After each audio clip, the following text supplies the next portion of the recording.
Welcome to the Deep Dive. Today we're diving into something you probably heard about, maybe seen pictures of, but, well, maybe you don't have the full story. We're talking about the Great Pacific Garbage Patch. Ah, yes, the GPGP. Exactly. Yeah. And that image, the one that comes to mind, this massive, floating continent made entirely of plastic bottles and bags. A literal island of trash. Yeah. That back picture. It's largely a myth. It's catchy, for sure, gets attention, but it really obscures what's actually going on out there in the North Pacific. It does. It misses the nuance entirely. What we're actually dealing with is more like a huge swirling zone where ocean currents trap debris. Like a giant whirlpool. Sort of, yeah. It's technically a gyre, specifically in the North Pacific Subtropical Convergence Zone, and the currents pull in debris from, well, all around the Pacific Rim. So Asia, North America, South America. Yeah. It all potentially ends up there. That's the thinking, yes. Okay, so our mission for you today, our deep dive goal, is to really get past those sensational headlines. We want to understand what this patch is actually made of, because that seems critical. Absolutely. And then where's all this plastic coming from? The sources seem complex. And finally, what's the real story with cleanup? How much progress are we actually making? Let's unpack it. All right, first things first, let's tackle that island myth head on. If I took a boat out there right into the middle of the GPGP, what would I see? Honestly, probably not much. Maybe some scattered debris here and there, but you wouldn't feel like you're sailing through a landfill. So no navigating around giant piles of garbage. Definitely not. It's not visible from space, despite what some reports might imply. NOAA, the National Oceanic and Atmospheric Administration, they consistently point out the name patch is misleading for exactly this reason. You can't walk on it. It's not solid. Okay, so why is it so hard to see if it's supposed to be this massive problem? It comes down to density. The concentration of plastic is actually very low. On average, maybe 4 particles per cubic meter of water. Sometimes more, sometimes less, but generally quite diffuse. 4 particles? That doesn't sound like much in a whole cubic meter. It isn't, relatively speaking. And that low density is precisely why satellites can't detect it. There's just not enough concentrated mass in one spot from that high up. So what is it made of then, if not big chunks? The vast majority, by count anyway, is microplastics, tiny pieces.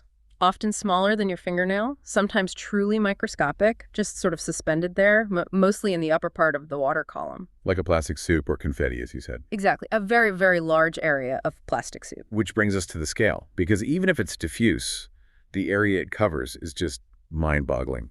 What's the latest estimate? The commonly cited figure is around 1.6 million square kilometers. Okay, numbers like that are hard to grasp. Put that into perspective for us. Right. Think about the size of Texas. Now double it. That's roughly the area we're talking about. Twice the size of Texas. Or if you prefer European geography, it's about 3 times the size of France. Wow. Okay. That's enormous. An invisible continent almost. In a way, yes. And this is where we hit a really critical point, something that fundamentally changes how we should think about the problem and the solutions. Which is? It's the difference between the number of plastic pieces and the total weight or mass of the plastic. Explain that. How can they be different in a meaningful way? Well, think about those microplastics we just discussed. Because they're so tiny, there are trillions of them. The estimate is around 1.8 trillion individual pieces floating in the GPGP. 1.8 trillion? Yeah, an almost incomprehensible number. And those tiny microplastics make up about 94% of that total count. So if you're just counting pieces, it's overwhelmingly microplastic. Okay, that makes sense. 94% microplastic by count. And this is the crucial but, when you stop counting and start weighing, the picture flips completely. How so? Suddenly, those tiny microplastics account for only about 8% of the total mass. Only 8%. So what makes up the other 92% of the weight? Larger objects, much larger. We're talking about discarded fishing gear, fragments of crates, bottles, containers, even things like toothbrushes and cigarette lighters. Some pieces have been dated back over 50 years. 50 years. So things tossed out in the 70s are still floating around, making up the bulk of the weight. Precisely. And also, nurdles, those small plastic pellets used in manufacturing, they contribute too. So while the patch is numerically dominated by tiny fragments, it's physically dominated by weight, by larger, often industrial or commercial debris. That is a huge distinction. It completely changes where you might focus cleanup efforts, doesn't it? It absolutely should. And it ties into the accumulation rate. The estimation that the patch has grown roughly tenfold each decade since about 1945. Tenfold per decade. That rapid growth, combined with the mass being mostly larger items, points towards specific heavy-duty sources. Okay, that leads perfectly into the next big question. If 92% of the weight is these larger, older items, where's it all coming from? Because the common story I hear is mostly about, plastic bags and bottles washing off land. Right, and that's been the dominant narrative for a while. The general estimate often quoted is something like 80% land-based sources, 20% marine sources like ships. 80-20.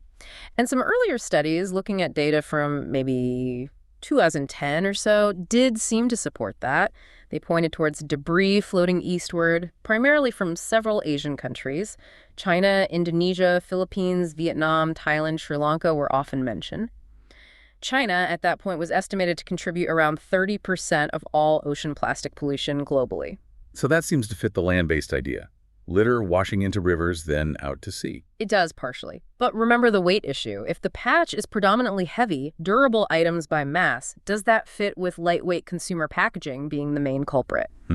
Maybe not entirely. Yeah. A plastic bag doesn't weigh much compared to, say, a fishing net. Exactly. And this is where the story takes a really significant turn, backed by more recent research focusing specifically on the GPGP's composition. Okay, what did they find? A major study in 2018 really shifted the focus. It analyzed the actual debris collected from the patch and found that nearly half, almost 50% of the total mass was composed of synthetic fishing nets. Half. Just from fishing nets. Just from fishing nets, often called ghost nets because they're lost or abandoned but continue floating and trapping marine life. The ocean currents in that gyre are particularly effective at accumulating this kind of durable, heavy gear. So, wait a minute. If almost half the weight is fishing nets, that 80-20 land versus sea split seems completely wrong for the GPGP's mass. It appears to be, yes. At least for the mass concentrated in the patch itself. The sources contributing the weight seem heavily skewed towards marine activities, specifically fishing. Has other research backed this up? That sounds like a huge finding. It does, yes. Further studies, particularly around 2022, reinforce this. They analyzed the types of plastic found and concluded that anywhere from 75% up to maybe 86% of the plastic mass in the GPGP originates from fishing and, to some extent, aquaculture activities. 75 to 86%. That basically flips the old narrative on its head. It's not mostly land runoff, it's mostly industrial gear lost at sea. It strongly suggests that, yes. For the mass component, the primary sources appear to be industrialized fishing nations operating extensively in the North Pacific. Which countries are we talking about? The studies point towards major fishing economies in the region: Japan, China, South Korea, Taiwan, and also the United States. The U.S., too. Interesting. So it's not just one region's problem? No, it appears linked to large-scale industrial fishing activity from several key nations bordering or operating within the Pacific. And beyond nets, what other specific items point to this? Well, analysis of the recovered hard plastic objects identified, besides unidentifiable fragments, things directly related to fishing and aquaculture. Items like fish storage boxes, oyster spacers used in shellfish farming nets, ropes, and even eel traps. Very specific gear. Very specific. And then there was the language analysis. Researchers looked at markings and text on over 200 identifiable plastic objects they pulled from the patch. What did they find? The most common languages found printed on the debris were, in order, Chinese, then Japanese, then English, and then Korean. Which lines up almost perfectly with the major fishing nations identified. It provides strong corroborating evidence, yes, linking the physical debris back to the primary industrial activities and nations operating in that part of the ocean. Okay, so we have this massive diffuse patch, mostly microplastics by count, but overwhelmingly heavy fishing gear by weight. The environmental impact is usually framed as, turtles choking on bags, birds tangle in nets, straightforward harm. And that is absolutely happening, tragically. Ingestion and entanglement are major threats from this debris. But I understand there's another, perhaps more complex, environmental effect emerging. Yeah. Something unexpected. Yes, that's right. Because this plastic persists for so long and it provides a stable floating surface in the middle of the open ocean, it's actually started to create its own kind of biology. Its own biology, what do you mean? Researchers have identified what they're now calling the plastosphere. It's essentially a new, unnatural ecosystem that has developed on the surface of the floating plastic debris. An ecosystem living on the garbage. In essence, yes. The plastic fundamentally disrupts the natural open ocean environment, but it also provides a substrate, a place for certain organisms to attach and live where they otherwise couldn't. Huh. Like what kind of organisms? Well, this is where it gets really interesting. A study published in 2023 found that this plastic debris is hosting coastal species. Things like certain types of anemones, hydroids similar to jellyfish, crustaceans, even sponges that normally live near the shorelines. Coastal species, living hundreds, maybe thousands of miles out in the open ocean. Exactly. They seem to be surviving, feeding, and even reproducing successfully out there on the plastic rafts. And they're living side by side with the species that naturally inhabit the open ocean. That sounds unnatural. It is. Scientists are calling these neopelagic communities, neo meaning new, pelagic meaning open ocean. It's an artificial mixing of ecosystems. What are the implications of that, besides just being weird? Well, it raises significant ecological questions. Are these coastal species becoming invasive in the open ocean? Are they competing with the native pelagic species for food or resources? It's a whole new layer of disruption caused by the plastic. Wow. Okay, and before we even get to the cleanup challenges, let's just state the toxicity ratio again. Okay. Heard something staggering about plastic versus plankton. Yes, the estimates are stark. Within the gyre, the concentration of plastic is so high that, by weight, there's roughly 6 pounds of plastic for every 1 pound of plankton. 6 pounds of plastic for every pound of plankton. Plankton being the absolute base of the marine food web. The very foundation, yes. That ratio highlights a catastrophic imbalance. It's not just inert debris, it's fundamentally altering the ecosystem's composition at its most basic level. Which brings us to a real irony, doesn't it? If this plastic, this pollution, is now hosting this established, thriving plastisphere, these neopelagic communities, what happens if we clean it up? That's the difficult question. It creates a genuine dilemma, both morally and operationally. How so? If we aggressively remove the floating plastic, which we absolutely need to do to address the pollution, the chemical leaching, the ingestion risks, we are simultaneously removing the habitat for this newly established life. So cleaning the pollution might mean destroying an ecosystem, albeit an unnatural one. Potentially, yes. The plastic is an invasive structure that is now supporting potentially invasive life. So the decision becomes which problem takes precedence: the long-term threat of the plastic itself or the short-term disruption of a functioning, if artificial, community. There are no easy answers. It's a complex consequence we created. Okay, so let's pivot to cleanup. We've got this immense patch, invisible yet vast, mostly microplastic pieces but heavy with fishing gear, toxic ratio to plankton, and now it's even got its own ecosystem clinging to it. Given all that complexity, what does cleanup even look like? What actual progress has been made? Well, the early stages, going back maybe 15 years or so, were really about understanding the problem. Expeditions like Junk Raft, Project Kaisei, the Sepal X voyages, they were crucial for surveying, sampling, and just figuring out if large-scale cleanup was even feasible. Laying the groundwork. Exactly. But in terms of actual removal efforts, things have definitely accelerated more recently. There are several key players making tangible progress. Like who? One group is the Ocean Voyages Institute. They've had some significant successes using, interestingly, traditional sailing vessels. Sailing vessels. Why sailing? It's lower carbon, potentially lower cost, and they focus specifically on locating and removing large accumulations of debris, especially those massive ghost nets, which contribute so much to the weight. Targeting the heavy stuff. Right. They actually set a record back in 2020. Across 2 expeditions that year, they pulled out 170 short tons. That's about 340,000 pounds of plastic debris, mostly nets. 170 tons in 1 year with sailing ships. That's impressive. It really is. It shows that different approaches can yield results. But of course, the most widely publicized effort is probably the ocean cleanup, or TOC. Right. They get a lot of attention. They started deploying their first big system back in 2018, didn't they? System 001. They did, and it's been an iterative process for them. System 001 had its challenges, but they learned from it, adapted the technology, and moved on to System 002 and now System 03. Learning and improving the tech as they go. Precisely. That adaptation seems key. They hit a significant milestone in July 2022, announcing they'd removed their first 100,000 kilograms, that's about 110 short tons, using System 002. Okay, 100,000 kilograms. That sounds like a lot. It is. And they then transitioned to System 03, which they describe as being much larger, more efficient, and better able to capture that heavier debris that might be deeper in the water column. And what are the latest results from System 03? The most recent update we have from around November 2024 is that the ocean cleanup reported reaching a cumulative total of 20 million kilograms of trash removed from the GPGP since they began. 20 million kilograms. Wow. Okay, that's a massive number. 20,000 metric tons. It sounds like real substantial progress. And it absolutely is. It's a phenomenal engineering achievement and a huge amount of harmful plastic removed from the ocean. It demonstrates that the technology can work at scale. We have to acknowledge that. I sense a but coming. Well, it's just about maintaining perspective on the sheer scale of the problem.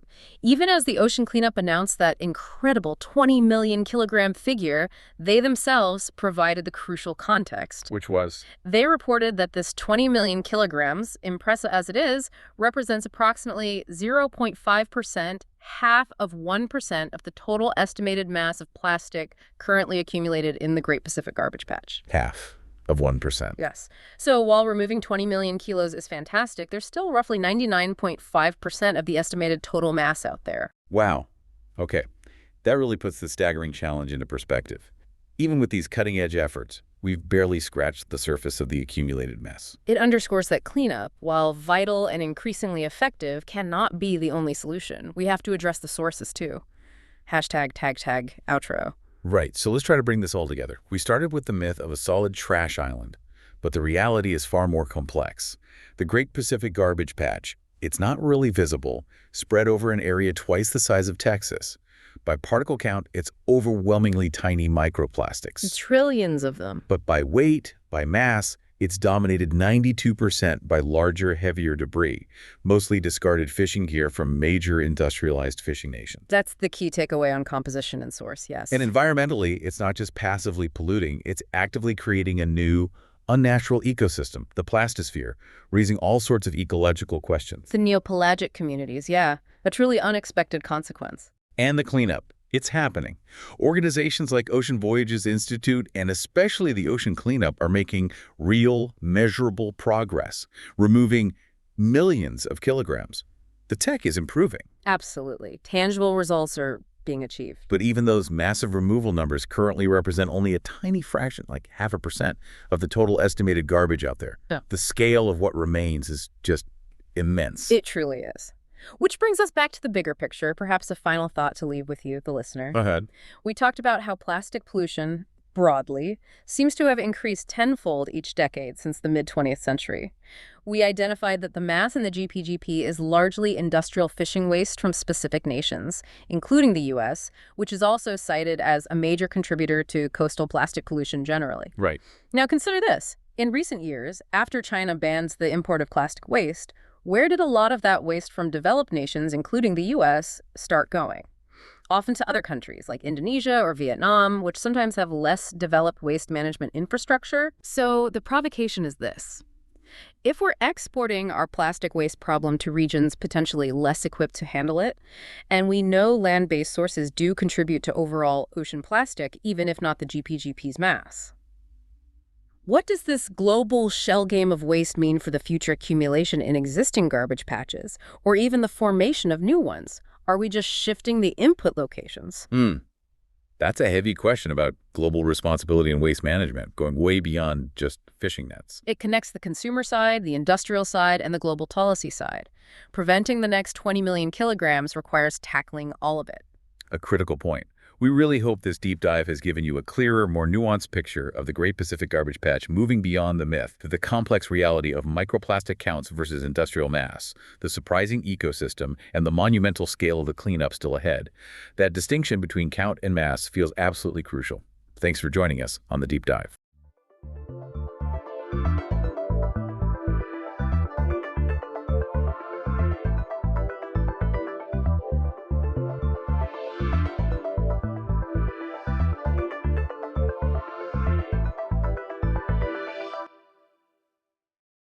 Okay, let's get started. Today we're dropping anchor, so to speak, into what is, well, arguably one of the world's most dynamic economic hubs.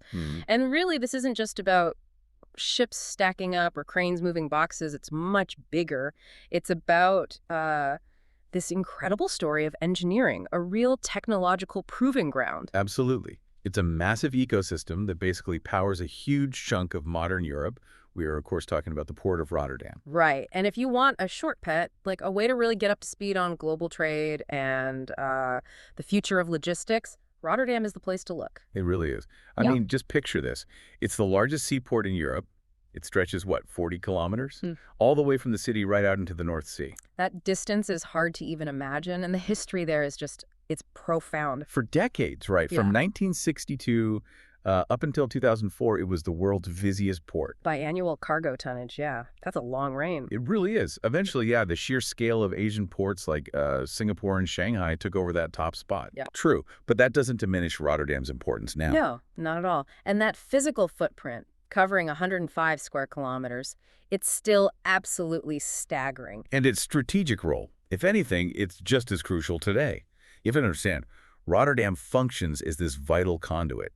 It's facilitating trade for a massive hinterland. A hinterland meaning? Basically, the whole area, it serves inland. Yeah. And we're talking over 500 million consumers across Europe. 500 million people. Wow. Yeah, so it's literally the gateway. Its efficiency or inefficiency impacts nearly every major manufacturing and retail chain on the continent. It's that central.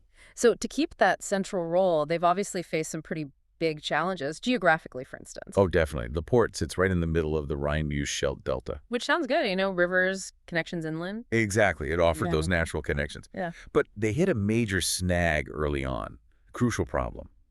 How do you get deep, direct access from the city right out to the sea for the really big ships? Okay, so how did they solve that? Well, that leads us to one of the great sort of civil engineering sagas of the 19th century, the creation of the Nieuwe Waterweg. The new waterway. That's right. Yeah. Designed by Peter Calland. And the initial plan, it was, well, beautifully ambitious.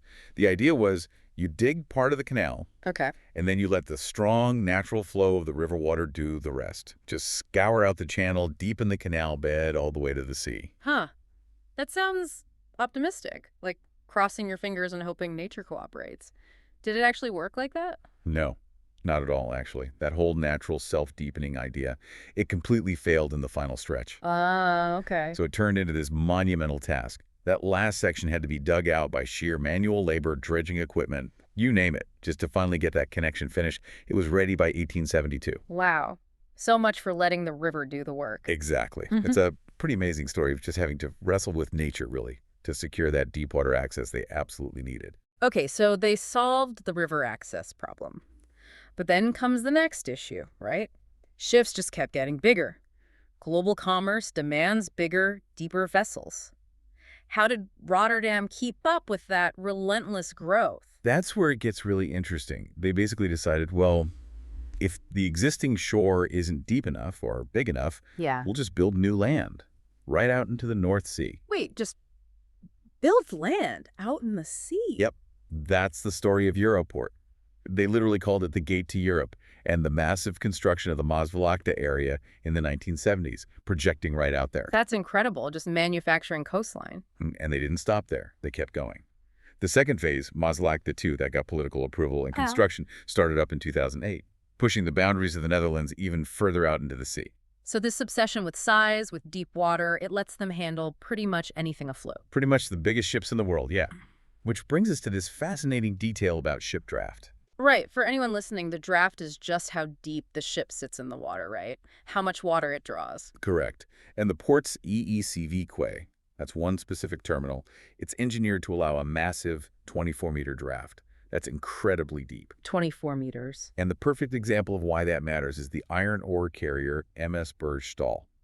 For a long time, this was one of the absolute largest bulk cargo ships anywhere. Okay, I think I've heard of that one. Huge ship. Enormous. And when the Bergstahl was fully loaded, its draft was 23 meters. 23. So just 1 meter less than the maximum depth at that quay. Exactly. Meaning when it docked in Rotterdam, it had just 1 single meter of what's called under keel clearance. Wow.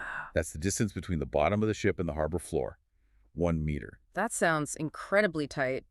Dangerous even. It was such a precise operation, so precise that the ship could only actually dock within a very restricted, very specific tidal window. They had to time it perfectly with the high tide using the dedicated Eurogil channel. Just to get that tiny bit of extra clearance.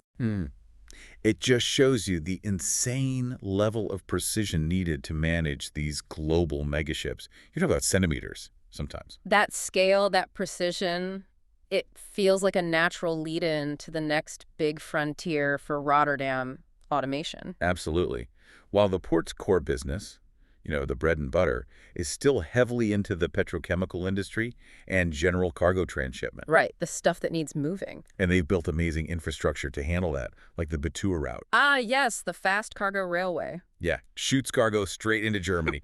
Opened back in 2007. Super efficient. But you're right, the really eye-opening innovation, the thing that feels like the future, is happening right there on the container docks. You mean the disappearing human element? Pretty much. Yeah. Take the Delta terminal, for example. It's kind of famous for pioneering fully autonomous container operations. It even got that nickname, didn't it? The ghost terminal. That's the one. And if you were to visit, you'd immediately understand why. The loading, the stacking, it's all managed by these autonomous robotic cranes and computer-controlled chariots. Chariots. Well, they call them automated guided vehicles, AGVs, but they're huge, unmanned vehicles. Not like forklifts. These are massive machines moving containers around. Okay, so how do these AGVs, how do they know where to go? No drivers. No drivers at all. They navigate using a magnetic grid that's embedded right into the surface of the terminal floor. Like invisible tracks? Sort of, yeah. Yeah. And their position is identified by infrared eyes. So they follow the grid, pick up a container, move it precisely to the staging yard. And then what happened? Then they're picked up and stacked by the automated stacking cranes, the ASCs, which are also It's unmanned. Also completely unmanned. It's this incredibly complex, coordinated ballet of machinery, entirely driverless. It's hard to picture, like a science fiction movie set. It really is something to see. But what's perhaps even more defining for the modern port, beyond the robots, is how they manage all the information, the data. The smart port vision. Exactly. The Port Authority uses the Internet of Things, IoT. They have sensors everywhere, all connected via a cloud-based platform, collecting and processing data constantly across that entire 40-kilometer stretch. Sensors for what, though? What kind of data? Oh, everything. Water depth, currents, wind speed, air quality, berth availability, traffic flow, you name it. It helps them optimize everything in real time. And they even sent out that special container, right? Container 42.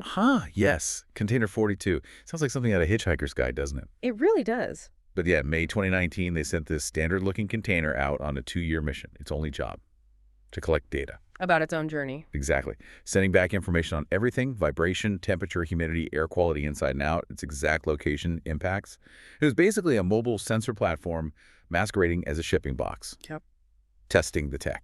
That ability to blend the massive physical stuff, like building the Mosvlaktes, with this hyper-efficient digital management, that seems to be the key, doesn't it? That's absolutely what keeps Rotterdam at the cutting edge. It's the physical scale combined with digital intelligence. Okay, let's shift gears a bit. We've talked about moving cargo, building land, but what about protecting all this? The Netherlands has this famous, sometimes adversarial relationship with water.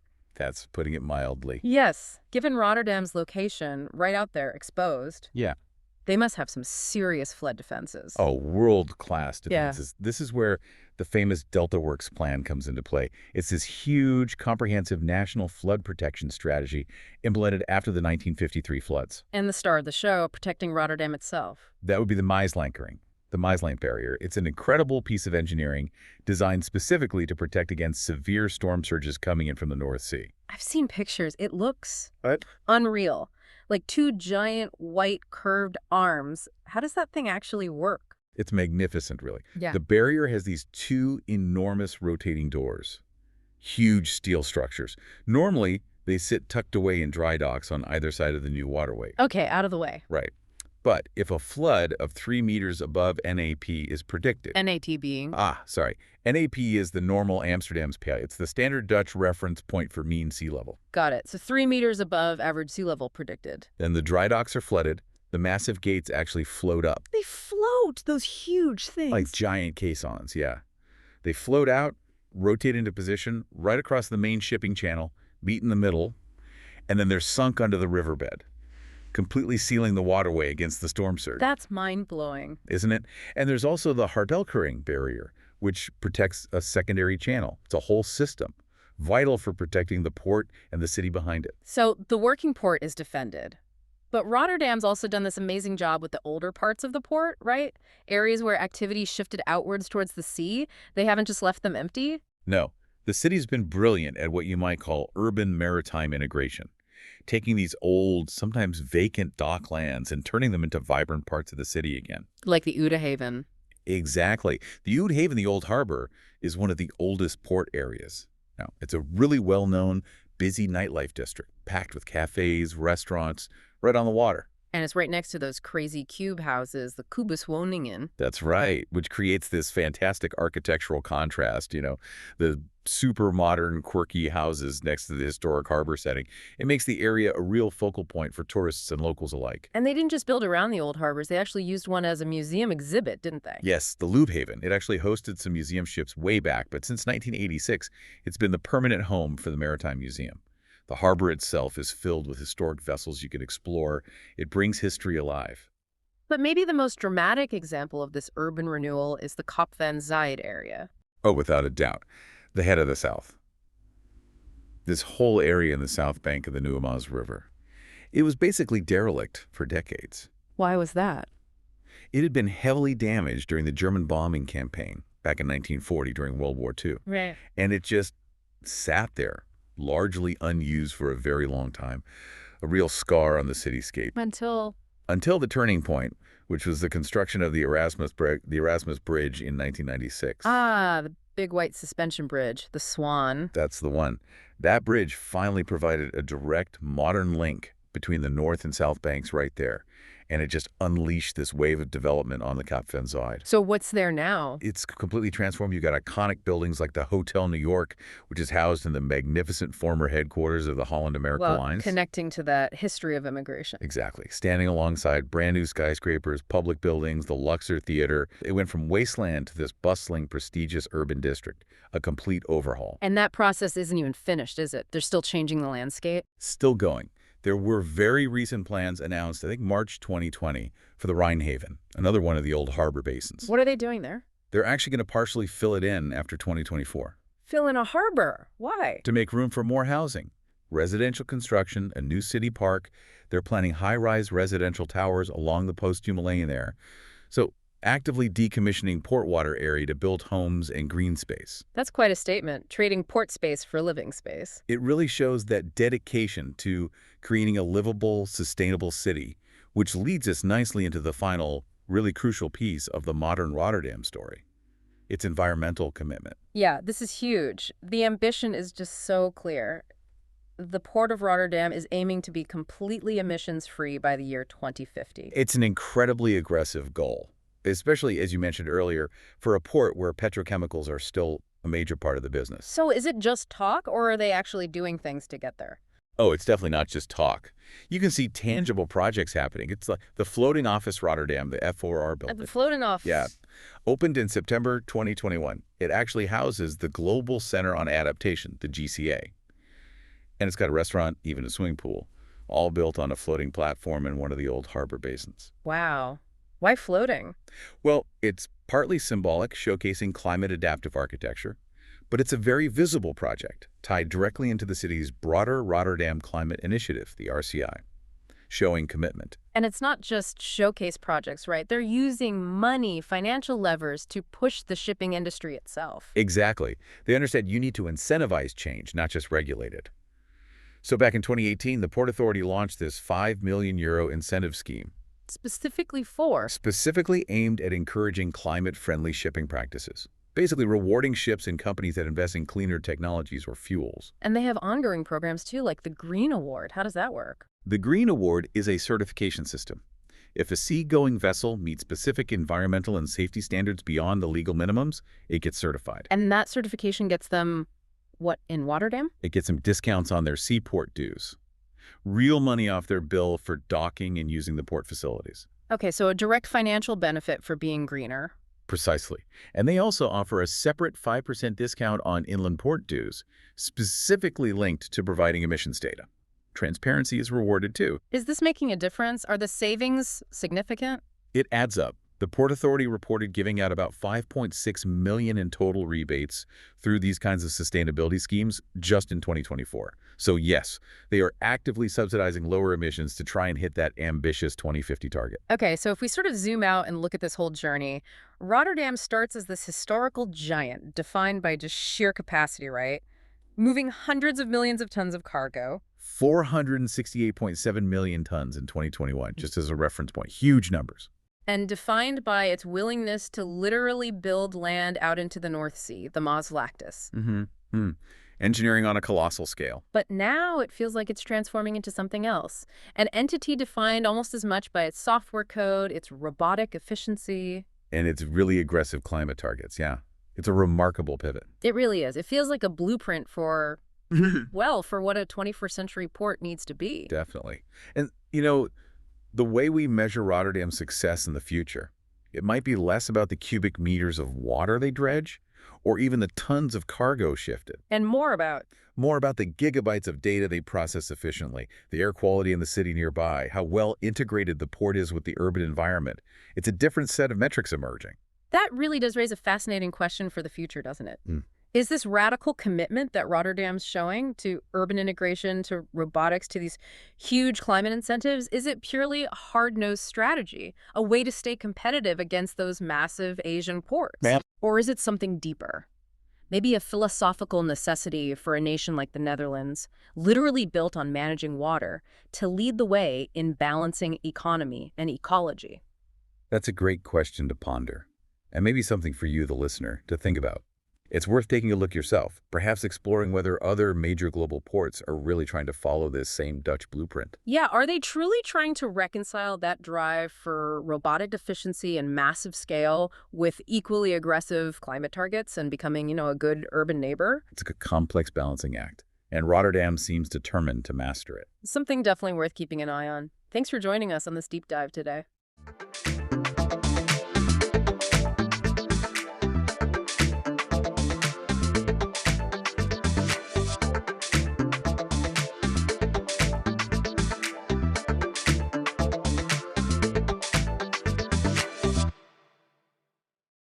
Welcome to the Deep Dive. Today, we are strapping ourselves in for quite a journey.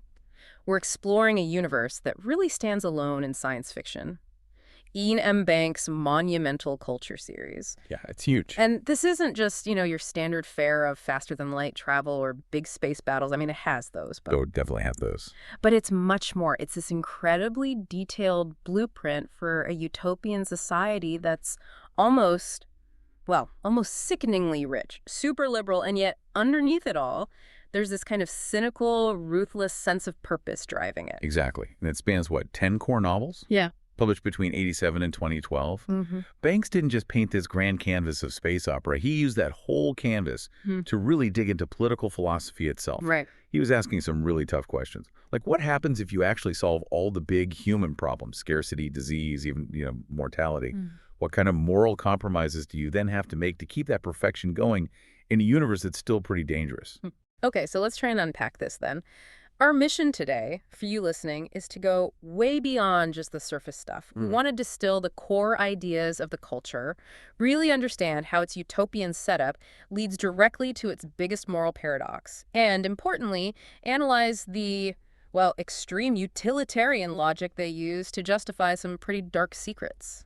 And we've got sources giving us a pretty extensive overview themes, literary achievements, even its surprising cultural legacy. It's like your fast track to getting a handle on this hugely influential sci-fi universe. So let's start right at the foundation. What is life actually like inside this utopia? Because when you hear utopia, you often think of something maybe rigid or rule-bound, but the culture sounds different, more expansive, almost chaotic. Yeah, fundamentally, the culture is a multi-species society. It's post-scarcity, anarchic living in space, and it started roughly 9,000 years before the books take place. Wow, 9,000 years. It's made up of biological sentience, mostly humanoid, but hugely varied, and crucially, these incredibly advanced superintelligent AIs they call minds.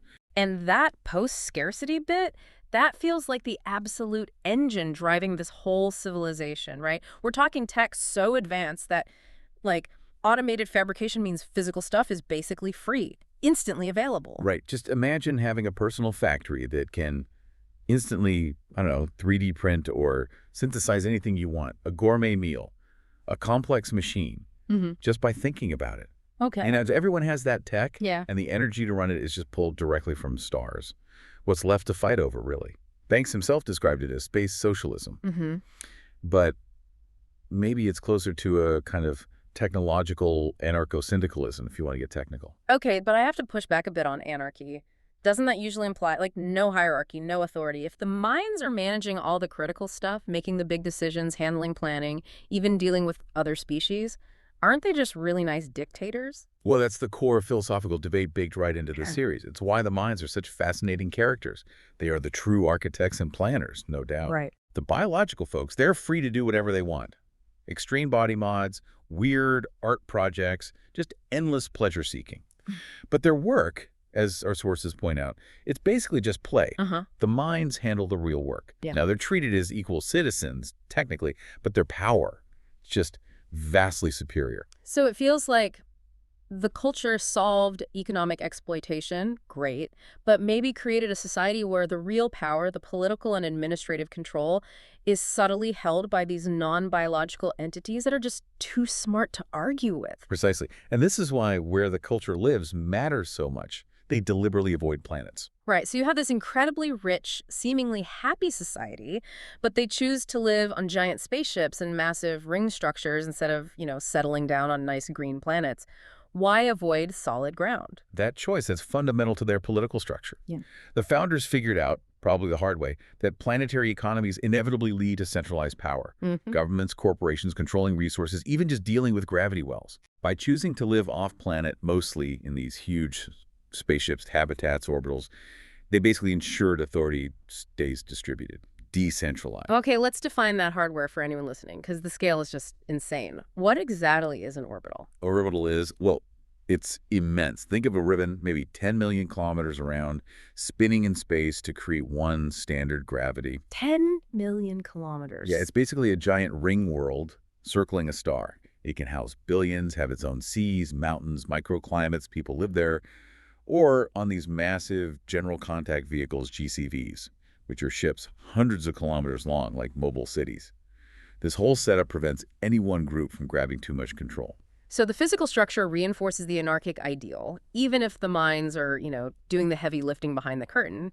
Now let's talk more about those mines. How are they actually characterized? Super intelligent, sure, but what are they like? They're definitely not the cold, calculating machines you often get in sci-fi. The sources describe them as highly eccentric, often with this really sharp, dark sense of humor, huge individual personalities, which you absolutely see reflected in the names they give themselves and their ships. They can be temperamental, incredibly curious, sometimes prone to deep existential thought.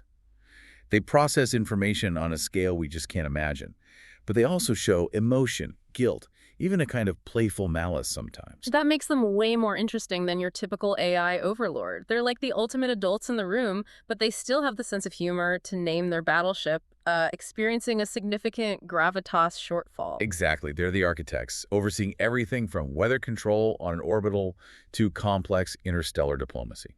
Now, zooming out to the rest of the Milky Way, the culture isn't alone up there at the top, right? They're one of many involved civilizations. What does that galactic neighborhood look like? Right, the culture is very advanced, but like our sources detail, there are definitely tiers.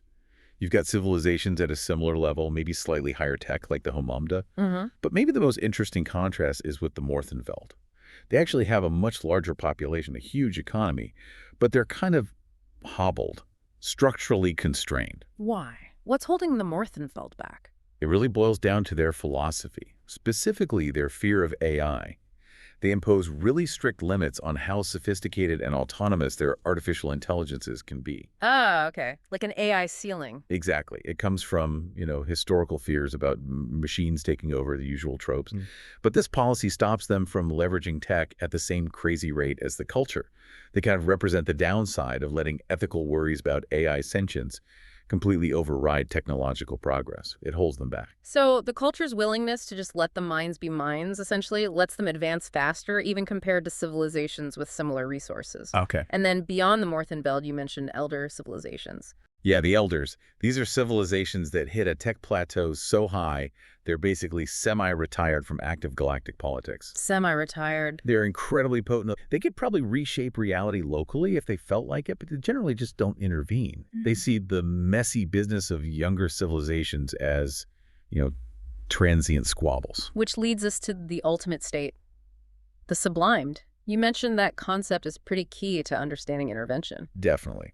The sublimed have gone totally beyond the material world. They're non-corporeal, multidimensional energy beings, essentially. Wow. The act of subliming is like a collective decision by a whole civilization to just shed its physical form and ascend to some higher, more complex reality. They're the ultimate power, but they almost completely stay out of the material universe. What's really fascinating there is that the highest possible state of existence seems to involve withdrawal. It kind of suggests that true transcendence means leaving behind the whole messy business of intervening in others' affairs. It absolutely raises that question. If the sublimed who have ultimate power choose not to act, does that mean intervention itself is fundamentally flawed? Maybe just something younger, messier civilizations do. Yeah. It's definitely a thought that hangs over the culture, which is constantly debating its own need to meddle. Okay, so if you've basically solved every single material problem, scarcity, disease, death, you crash right into the ultimate existential problem. And this, for me, is where you really start to get the culture, the meaning crisis. Ah, yes, the sheer difficulty of giving meaning to a life that lasts maybe 400 years, when hyper-advanced AIs can do almost everything better than you anyway. Right. The biological population faces this huge existential void. They can chase hedonistic extremes, endless parties, super complex art, changing their gender and biology daily if they want, but finding genuine consequential work, that's tough. So the perfect utopia breeds the ultimate boredom, because life doesn't require struggle, meaning has to be, like, manufactured somehow. Precisely. And that's why the two main operational arms of the culture contact and special circumstances become so culturally important. A lot of citizens try, but very few actually succeed in joining contact. That's their diplomatic, exploratory, sometimes military service. Okay. And even fewer make it into special circumstances, or SC. That's Contact's Super Secretive Intelligence and Special Ops Division. The pointy end. So it sounds like the average citizen, just chilling in their pleasure palaces on these massive orbitals, gets their sense of purpose vicariously through the good charitable works done by Contact and SC out there in the galaxy. Like, it's their moral justification for just existing in luxury. Banks hit that nail right on the head. He actually compared the culture to an incredibly rich lady of leisure who does good charitable works. Oh, okay. They have immense power and wealth, right? Contact becomes the outlet for using that power, framed as a moral obligation to the rest of the galaxy. They intervene because they can, and ethically, they feel like they have to. And this brings us smack into the core tension point, the thing that defines the whole series. You have these gentle anarcho-communist ideals inside the culture, clashing really violently with the perceived need to intervene in other civilizations, usually ones the culture sees as less enlightened, often less advanced, doing things they judge as barbaric, oppressive regimes, militarism, extreme violence, that sort of thing. And that tension, that clash, is what led the majority of the culture to, well, semi-voluntarily, get involved in their only recent full-scale war, the Iain War. Right. It started around the 14th century CE, our time. Right. They fought it specifically to stop the expansion of the Iains, who were militaristic, very religious, and expanding aggressively. It's such a cynical view of utopia, isn't it? They basically went to war partly to avoid being just bored and rich, but justified it with this high-minded utilitarian morality. The minds calculated, apparently, that the Iain War would kill billions immediately. Yes. But that it was still the best long-term option to prevent even greater suffering across the galaxy later on. And this is where we really need to draw a clear line between Contact and special circumstances. Contact does the visible stuff, often the moral stuff, diplomacy, aid, open military presence. Special circumstances, SC handles the parts better. The culture prefers to pretend don't exist. The spying, the subversion, the dirty tricks. Okay, let's dig into those dirty tricks, because this is where the utilitarianism gets genuinely chilling. What kind of actions are we talking about? What are SC agents who are often not Culture citizens, right? Mercenaries or disillusioned folks. Right. What are they actually doing? The methods SE uses are completely opposed to the stated ideals of the culture. We're talking deep, comprehensive subterfuge, serious espionage, engineering economic crashes to destabilize worlds, Wow. installing or overthrowing regimes, using sophisticated blackmail, recruiting double agents deep within enemy civilizations, and in the most extreme cases, the sources suggest SE is willing and able to conduct false flag operations. False flags, meaning actions designed to look like someone else did them, even against the culture itself. Potentially, yes. Actions that could result in billions of culture deaths if the calculation showed it was necessary to justify some larger, greater good action later. That is the absolute ethical edge case, isn't it? Sacrificing your own to save more later. It's the ultimate calculation. And the justification, which is made almost exclusively by the minds because only they have access to the insane amounts of data and the predictive model stretching centuries ahead, is that these horrifying individual acts save countless more lives over the very, very long term. This whole philosophy lets the culture, as Banks put it, throw away its usual moral rulebook in the short term to enforce its version of morality over galactic history. They embrace the terrible to enforce the benevolent. And the Iduran War, that's the big historical example of this clash playing out. It really set the precedent. Consider Phlebas, the first novel published, throws you right into this conflict. The Idurans, this fiercely religious expansionist species, they saw the culture's reliance on minds as basically idolatry, a corruption. So they framed their expansion as a holy war, a jihad. Exactly. Yeah. But the sources also make it clear the minds saw their involvement as equally morally imperative, like their own holy war, but one of principle against barbarism. It was this clash where one side sees advanced AI as heresy and the other sees not intervening against suffering as the real moral failure.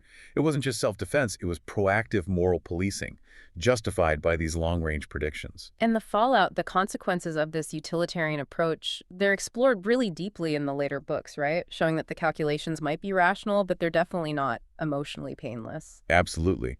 Look to Windward.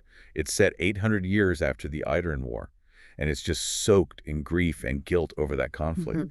But it also introduces an even sharper case study of intervention gone wrong, the Chelgrian catastrophe. Right. Tell us about that. The Chelgrian incident is vital because it shows that even the mind's super complex planning isn't foolproof. The culture trying to intervene subtly to dissolve this really oppressive, deeply rooted caste system on the Chelgrian homeworld. They had this precise, multi-generational plan designed to trigger a peaceful internal revolution. But it went catastrophically wrong. It plunged the world into this horrific civil war that killed billions, wiped them out. And the key point there is that even though the minds ran the numbers, they couldn't predict everything. They were still vulnerable to unforeseen consequences. Exactly. It highlights that the minds, despite all their processing power, are capable of feeling grief, guilt, regret, just like biological people. That's crucial. The book shows the distress over the Chelgrian outcome is intense, profound, but, and this is critical, even facing that kind of catastrophic failure, the culture representatives, both minds and biologicals, they don't reject the policy of intervention itself. They just accept the cost. They recognize the terrible cost, and the immense weight of their decisions. The complexity of a mind's emotions is key. It's not like a system error they can patch. It's genuine, centuries-long regret over a mistake that cost billions of lives. It's a heavy price to pay for having solved every other problem, I suppose. They're so morally advanced, their only remaining struggle is the ethical cost of keeping things that way in a galaxy that hasn't caught up.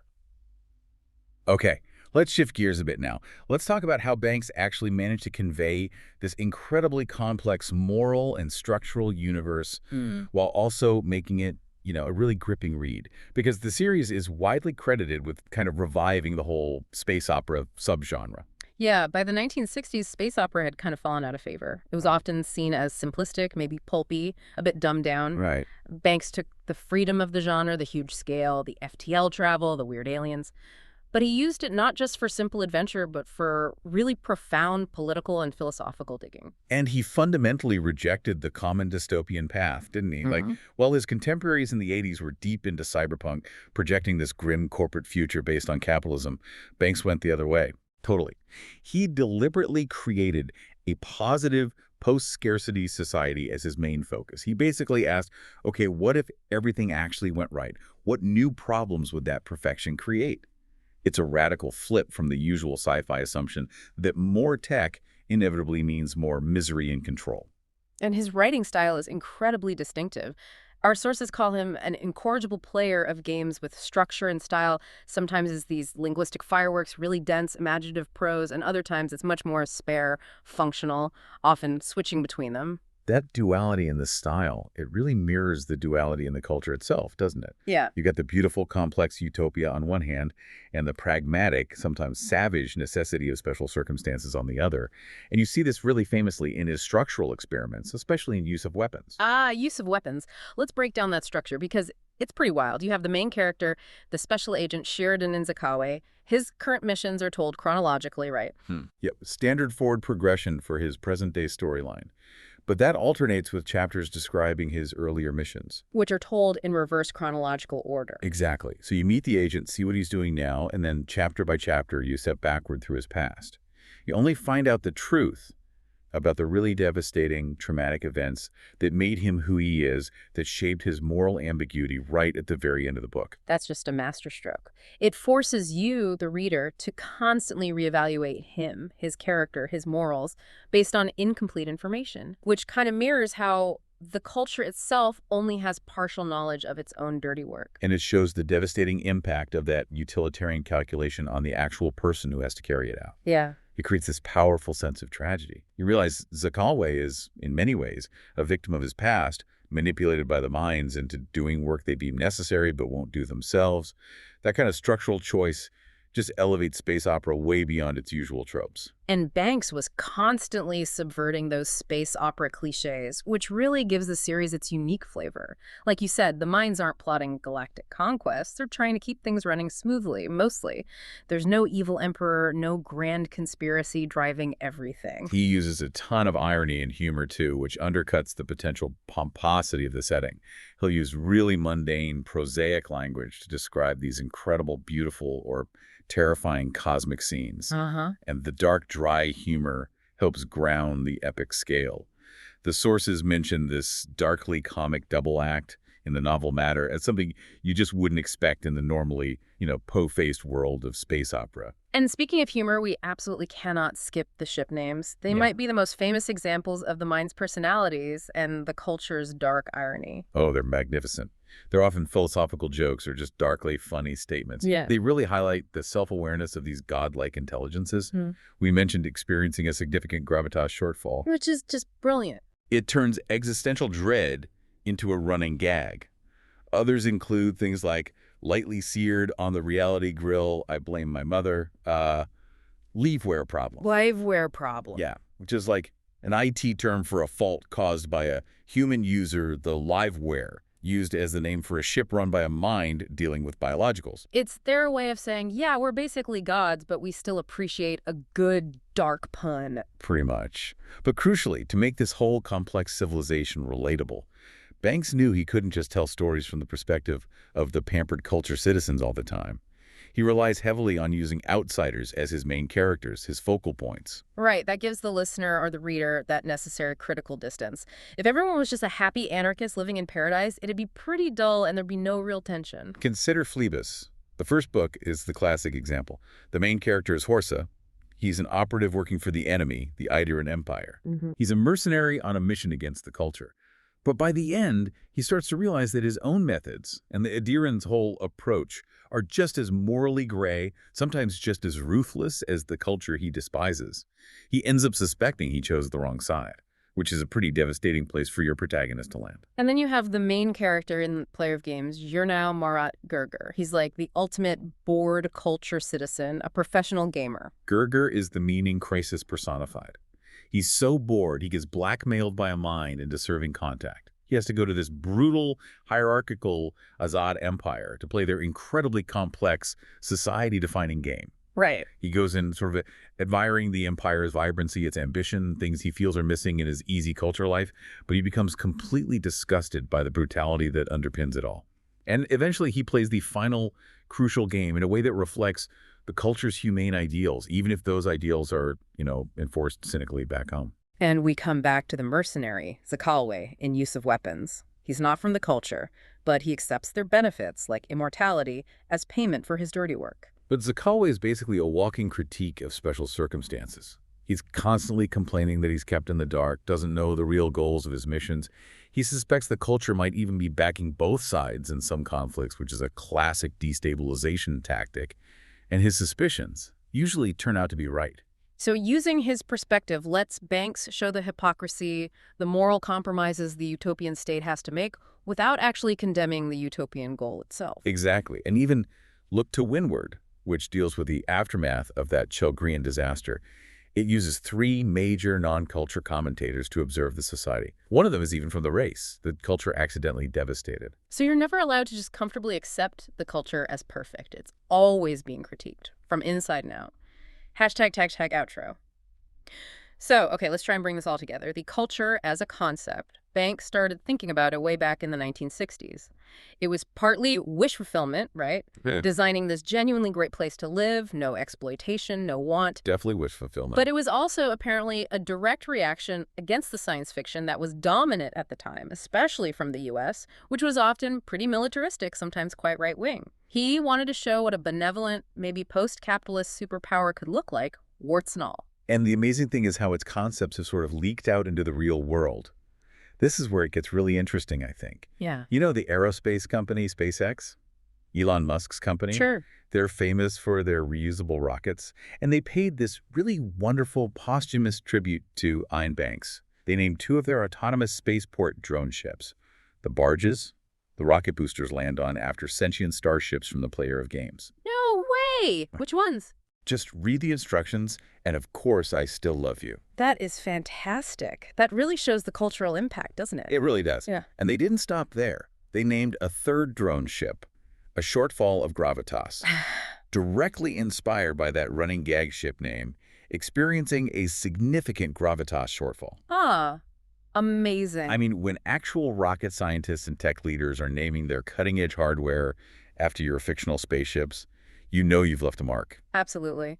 And it wasn't just SpaceX, right? The 5 Deeps expedition, that global underwater exploration project. Yeah, they named all their deep-sea craft after culture ships and drones, too. It really cements the series as this touchstone for real-world exploration and advanced tech. And then you have huge pop culture influence, like the musician Grimes publicly calling Surface Detail, one of the later books, the greatest science fiction book ever written. So the culture is clearly more than just fiction.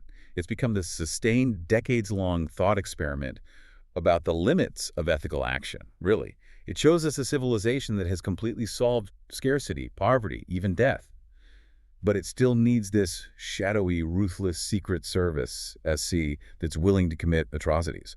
False flags, regime change, murder, all in the short term. And that whole utopian society relies utterly on the minds being willing to, as Banks said, throw away the rule book when dealing with the messy outside world, enforcing their humane ideals using profoundly inhumane methods sometimes. And it's all justified by that cold, hard calculation of future safety, preventing future suffering. The culture forces us, and you listening, to face this extreme application of utilitarianism head on. Their philosophy seems pretty simple, if brutal, except the smaller, immediate horror to prevent the massive long-term atrocity. It's a stark choice. So the final question for you to mull over as you think about this incredibly complex, kind of cynical utopia is this.